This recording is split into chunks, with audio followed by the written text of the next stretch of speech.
ఎన్నికల హామీ మేరకు 15% స్టైఫెండ్ పెంపు జీవోను అమలు చేయాలని డిమాండ్ చేస్తూ జూనియర్ డాక్టర్లు చేపట్టిన నిరసనలు 7వ రోజుకు చేరాయి.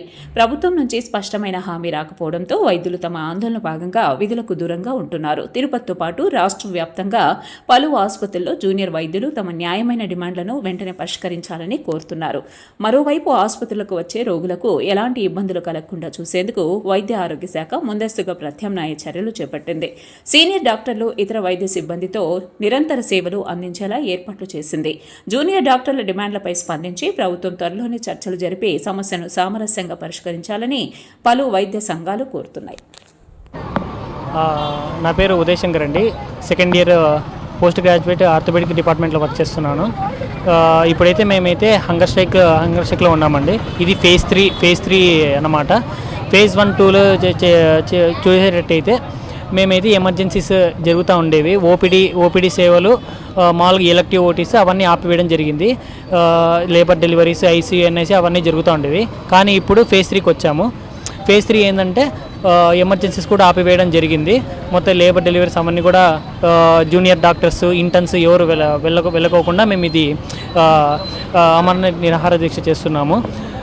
ప్రస్తుతం అయితే మేమైతే కోరుకునేది మా స్టైపెండ్ అనేది 30% హైక్ చేయాలని మేము కోరుకుంటున్నాము.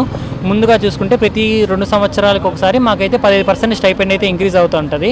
కానీ ఇప్పుడు వచ్చి 2 సంవత్సరాలు 8 నెలలు అయిపోగా గవర్నమెంట్ నుంచి కేవలం 3% మాత్రమే పెంచుతామని చెప్పారు.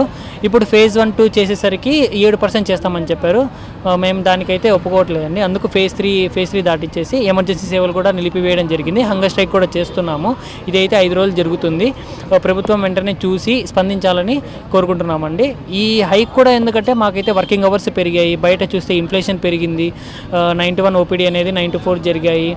అవన్నీ దానికైతే మేము అగైనెస్ట్గా లేము. వర్క్ అయితే చేస్తున్నాము, పేషెంట్కి సేవలు అయితే చేస్తున్నాము. మేము కేవలం అడిగేది మేము చేసే పనికి బయట ఇన్ఫ్లేషన్ అవన్నీ చూసేదానికి. ప్లస్ యూనివర్సిటీ ఫీజు కూడా 10,000 నుంచి 30,000 పెంచారు. అవన్నీ రేట్లు చూసుకున్నా కానీ, ఇన్ఫ్లేషన్ చూసుకున్నా కానీ, బయట రేట్లు చూసుకున్నా కానీ, బిల్స్ చూసుకున్నా కానీ, అవన్నీ మన డైలీ లైఫ్ చూసుకున్నా కానీ అన్నిటికీ రేట్లు పెంచారు. మా వర్క్ కూడా పెరిగింది. ఇవన్నిటికీ మేము దానికి మేము ప్రొటెస్ట్ చేయట్లేదు. కానీ మేము చేసే వర్క్కి మా డబల్ వర్క్ అయింది. ప్లస్ ఎమర్జెన్సీ సేవలు కూడా 36 గంటలు, 72 గంటలు చేసిన వాళ్ళు కూడా ఉన్నారు డాక్టర్లు. మేమైతే స్టైపెండ్ హై కావాలని కోరుకుంటున్నాము. ఈ ఎమర్జెన్సీ సేవలు ఆపేయడం వల్ల కొంచెం ప్రభుత్వం వెంటనే స్పందిస్తుందని కోరుకుంటున్నామండి.